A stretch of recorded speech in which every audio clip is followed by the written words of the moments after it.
Hello, আসসালামু আলাইকুম viewers. কেমন আছেন সবাই? আশা করছি সকলেই ভালো আছেন। তো এখন স্ক্রিনে দেখতে পাচ্ছেন যে একটা কবুতর মারা গিয়েছে।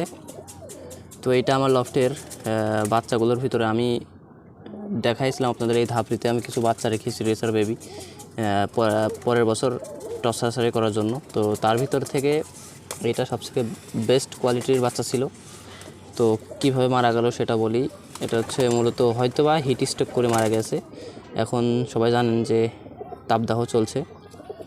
তো আমাদের এখানে কিন্তু প্রচণ্ড গরম, আজকেও 41 ডিগ্রি ছিল ঝিনাইদহ জেলাতে। তো আমি বিকালবেলা খাবার খেতে দিতে এসে দেখি কবুতরটা আসলে মারা গেছে। দেখতে পাচ্ছেন পিঁপড়াই ধরেছে। আমি বিকাল থেকে এখানে রেখে দিয়েছিলাম আপনাদের দেখানোর জন্য। তো সেই জন্য আর কি এভাবে রেখে দিয়েছি এখানে। তো এমনটা হলে আসলে অনেক খারাপ লাগে।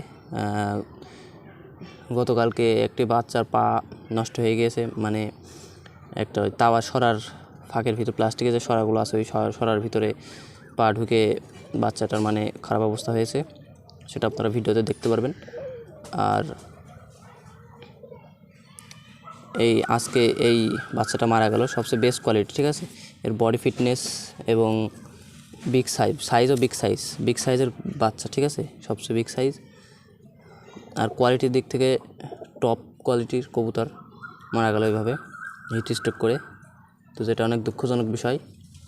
আমি কিন্তু প্রতিদিনই গোসল করা পানি দিচ্ছি, তারপরেও এভাবে হিট স্ট্রোক করবে এটা আমি ভাবতে পারিনি। আসলে যে পরিমাণে তাপদাহ চলছে আমি অনেক ভয়ে আছি যে আসলে কী হয়, নতুন যে বাচ্চাগুলো হয়েছে ওইগুলোর কী হবে তাও আমি বলতে পারছি না। তো এখন গরমের সময় সবাই সতর্ক হন, সতর্ক না হলেই বিপদ। আর আমি কিন্তু এখন সময় দিতে পারছি না পর্যাপ্ত পরিমাণে, যার কারণেই এমন হচ্ছে। আমি 11টার দিকে পানি দিচ্ছি, গোসল করার জন্য পানি দিয়েছিলাম আজকে। প্রতিদিন দিতে পারি না, এই 2 দিন দিয়েছি, তার আগে 1 সপ্তাহ দেয়নি, ঠিক আছে। এই হচ্ছে ব্যাপার।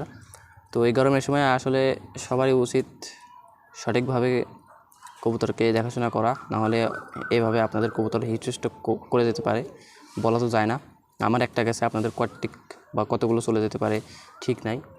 তো সবাই আশা করি লক্ষ্য রাখবেন এবং কবুতরগুলোকে যত্ন নেবেন।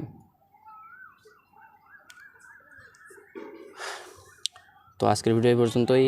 সবাই ভালো থাকবেন। আসসালামু আলাইকুম, আল্লাহ হাফেজ।